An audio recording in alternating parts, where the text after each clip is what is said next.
अस्सलाम वालेकुम dear students, आज हम फिज़िक्स का प्रैक्टिकल करेंगे verifying the laws of refraction with the help of glass slab. इसके लिए हमें जो चीज़ें रिक्वायर्ड हैं वो आपके पास कुछ ज्योमेट्रिकल इक्विपमेंट्स हैं, जिसमें protractor, scale, pencil, eraser, sharpener और दो तरह की पिन्स हैं हमारे पास, कॉमन पिन्स और थंब पिन्स। इसके अलावा हमारे पास एक ड्राइंग बोर्ड है और एक ड्राइंग पेपर है। तो हम इसको स्टार्ट करते हैं। सबसे पहले आप लोगों ने अपने ड्राइंग पेपर को ड्राइंग पिन्स की मदद से एडजस्ट कर लेना है, ताकि ड्यूरिंग परफॉर्मेंस ये अपने पेज को आप एक ही जगह पर सेट कर सकें, वो हिले नहीं। तो थंब पिन्स की मदद से हम इस ड्राइंग पेपर को, जिनको हम ड्राइंग पिन्स भी कहते हैं, इसको ज़्यादा प्रेस नहीं करना आप लोगों ने, क्योंकि इससे बाद में उतारना भी होता है। ड्राइंग पेपर आपका अपनी प्लेस पर एडजस्ट हो गया, ये अब हिलेगा नहीं। इसके ऊपर आपने सबसे पहले ये अपनी जो ग्लास स्लैब है इसको एडजस्ट करना है। तो इसके गिर्द आपने बाउंड्री लाइन ड्रॉ कर लेनी है।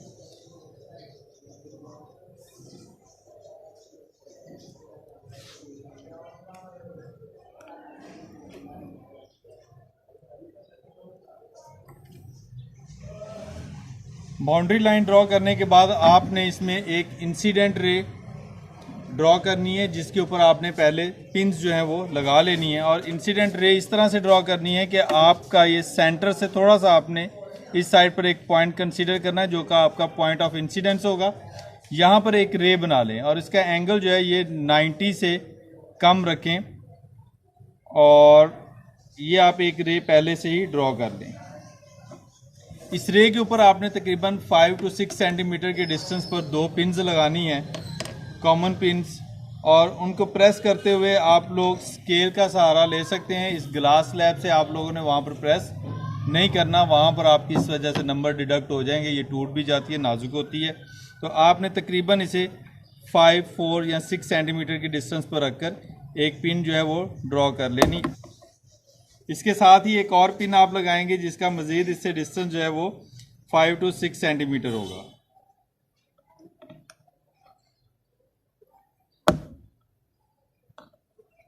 अब इन दोनों पिन्स का इमेज जो है वो आप ग्लास स्लैब को रखने के बाद दूसरी साइड से इसका इमेज जो है वो देखेंगे। इस साइड से हमें इसका इमेज जो है वो दिखाई देगा।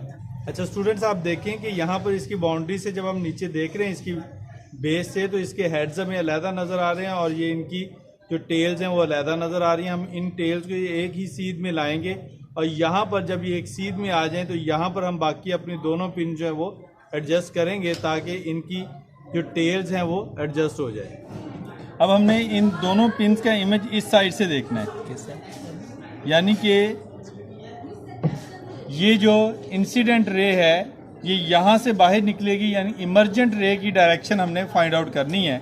इसको देखने के लिए हमने ये ग्लास स्लैब की ये जो विड्थ है इसके अंदर से इसको देखना है, ठीक है। इसके अंदर से हमने इसको चेक करना है। तो यहाँ पर हम ग्लास स्लैब को दोबारा रखते हैं और इस साइड से हम इसके इमर्जेंट रे की डायरेक्शन को फाइंड आउट करने की कोशिश करते हैं। तो ये मैंने ज़रा इसको अपनी डायरेक्शन दुरुस्त करने के लिए इस साइड पे रखा, ताकि मैं इसकी इमर्जेंट रे जो है उसको तलाश कर सकूं। तो मैंने जहाँ पर इनकी टेल्स, दोनों टेल्स आपस में मिल रही हैं, उसके सामने तीसरी पिन लगा दी है।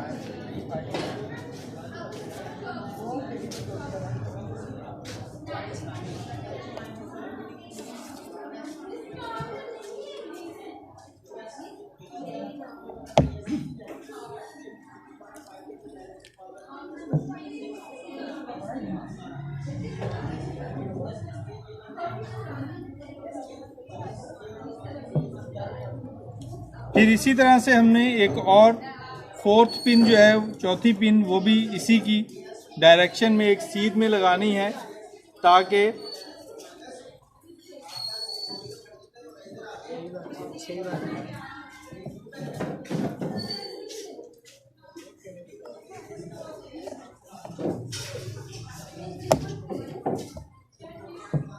इस तरह से बच्चों ये रेज जब आप देखेंगे तो आपको ये रेज और ये रे एक ही लाइन में नज़र आएंगी, लेकिन एक्चुअल में ये एक लाइन में नहीं है। अभी हम इसको देखते हैं कि ये किस डायरेक्शन में है।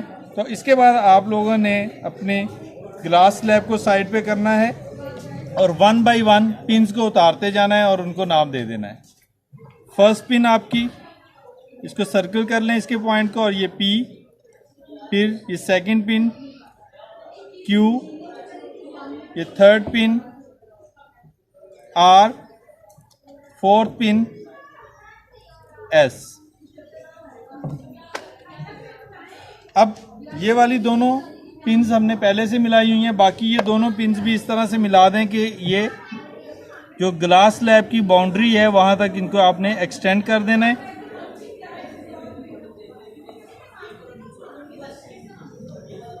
आप देख रहे हैं कि ये दोनों रेज जो हैं ये पैरेलल तो ज़रूर हैं। अगर मैं इसको एक्सटेंड करता तो ये इसके साथ पैरेलल होनी थी, ये रे और ये रे, लेकिन एक लाइन में नहीं है। अब ये एक लाइन में नहीं है, इनकी बाउंड्री पर जहाँ जहाँ ये बाउंड्री को टच करें उनको नाम दे देते हैं, एक X और दूसरा पॉइंट जो है ये Y। इन दोनों को भी, X को और Y पॉइंट को भी आपस में मिला दें।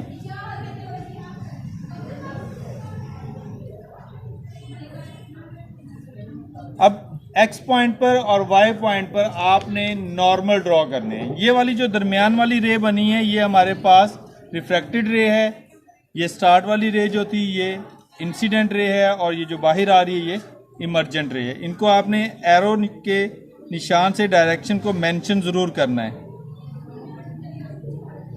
ये रे जो है ये इंसिडेंट रे, रिफ्रैक्टेड रे,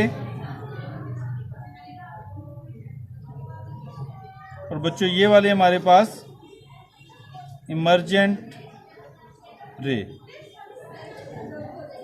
इसके बाद हमारा काम है कि हमने पॉइंट X पर एक नॉर्मल ड्रॉ करना है। नॉर्मल मीन्स के 90 का एंगल। इसके लिए आपने प्रोटेक्टर यूज़ करनी है। प्रोटेक्टर का ये जो सेंटर पॉइंट है ये आपने पॉइंट X पे रखना है, और जैसे ही आप इसको यहाँ पर एडजस्ट करेंगे, इसकी बेस लाइन होती है एक प्रोटेक्टर की, इस बेस लाइन को आपने बाउंड्री लाइन के ऊपर रख देना है। यहाँ एडजस्ट करने के बाद आपने देखना है कि 90 का एंगल, ये इसके ऊपर बिल्कुल ये 90 का निशान है, यहाँ पर आपने एक पॉइंट लगाना है और ये आपके पास 90 का एंगल बन जाएगा अगर आप इस पॉइंट को पॉइंट X से मीट करते हैं। डॉटेड लाइन से आपने इसको एक्सटेंड कर लेना है और ये आपका एक नॉर्मल ड्रॉ हो गया। सिमिलरली अगर आप नॉर्मल ड्रॉ करते हैं पॉइंट Y पर, तो वो भी इसी तरह से कि इस सेंटर पॉइंट को आपने Y पॉइंट पर रखना है और ये जो बेस लाइन है ये आपकी इस बाउंड्री लाइन के साथ अटैच करेगी। इसमें भी 90 पे आपने एक पॉइंट बनाना है और उस पॉइंट को आपने Y से मीट करवा देना है।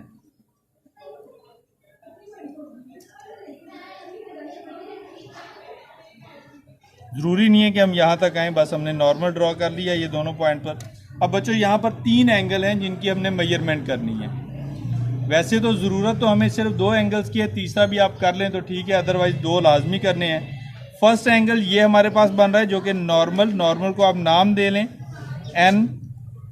एन डैश, और इसी तरह से अगर आप इसको भी देना चाहते हैं तो M और M डैश। अब हमने मेजर करना है ये वाला एंगल जो कि P, इस पॉइंट को O कह दें, सॉरी X है, ऑलरेडी ये पॉइंट है X हमारे पास, तो P, X और N इनके दरमियान जो एंगल बन रहा है इस एंगल को हम मेजर करेंगे जो हमारा एंगल ऑफ इंसिडेंस होगा। पॉइंट X को हम यहाँ पर लिख लेते हैं, तो ये वाला एंगल हम मेजर करेंगे। इस एंगल को मेजर करने का तरीका भी देख लें आप लोग। अब प्रोटेक्टर का ये जो सेंटर पॉइंट है ये X पर होगा, लेकिन इसकी जो बेस लाइन है ये आपने इस नॉर्मल के ऊपर रखनी है। बेस लाइन को जब हम नॉर्मल पर रखेंगे और इसका ओरिजिन जो है वो पॉइंट X होगा, तो यहाँ से हम ये वाला एंगल मेजर कर लेते हैं। ये एंगल हमारे पास आ रहा है 40, यानी कि यहाँ से हमने स्टार्ट किया। 2 तरह के एंगल्स यहाँ पर लिखे हुए हैं, एक में 180 लिखा हुआ है, हम क्योंकि स्टार्ट कर रहे हैं तो 0 से स्टार्ट होगा। 0 से आप इस तरफ आएंगे तो यहाँ पर ये 40 पर ये एंगल कंप्लीट हो रहा है, तो ये हमारे पास कितना एंगल बन गया 40। फिर आपने बच्चों ये एंगल मेजर करना है जो कि एंगल ऑफ रिफ्रैक्शन है। इसको मेजर करने के लिए भी हमने प्रोटेक्टर को यूज़ करना है, और इस बार भी हमारा जो सेंटर पॉइंट है ये एक्स ही होगा, और ये जो बेस लाइन है ये नॉर्मली होगी, लेकिन इसकी डायरेक्शन दूसरी तरफ हो जाएगी। अब हमने इसको इस तरह से रखा और ये वाला एंगल मेजर करना है कि अब ये एंगल कितना बन रहा है। तो आप 0 से स्टार्ट करेंगे, 10, 20 और ये फिर 20 से आगे आपने मेजर करना है, तो ये 24 तकरीबन आ रहा है। 24, 25, 24 से ज़्यादा है, 25 से थोड़ा सा कम है, तो हम इसे 25 कंसीडर कर लेते हैं। ये 25 डिग्री। अब ये दोनों एंगल्स हमारे पास आ गए हैं। अब हम इनकी मेजरमेंट करते हैं। तो हमारे पास जो एंगल ऑफ इंसिडेंस है, यहाँ पर दोनों एंगल आप लिख लेंगे। मेजर एंगल आई ये हमारे पास 40 डिग्री, मेजर एंगल आर ये हमारे पास 25 डिग्री।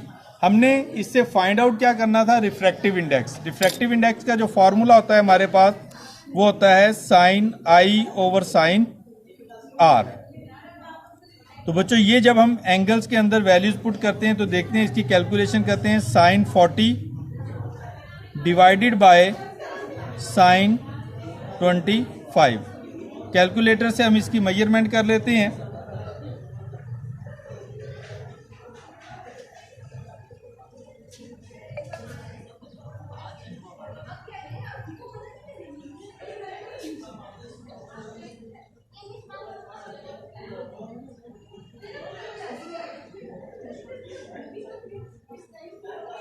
साइन 40 की जो हमारे पास वैल्यू आई है वो आई है 0.643, 0.643, और साइन 25 की वैल्यू जो है हमारे पास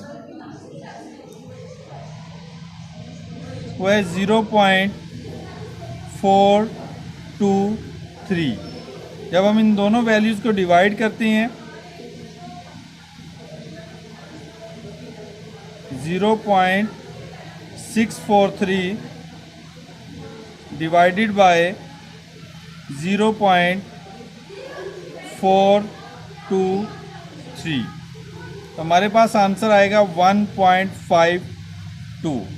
तो बच्चों ये जो रिफ्रैक्टिव इंडेक्स आया है इसके यूनिट की अगर हम बात करें तो इसका यूनिट नहीं होता।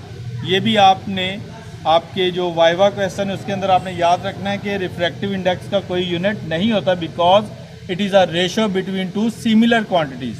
दो एक जैसी मिकदारों के दरमियान ये एक निस्बत है जिसकी वजह से इसका कोई यूनिट नहीं होता।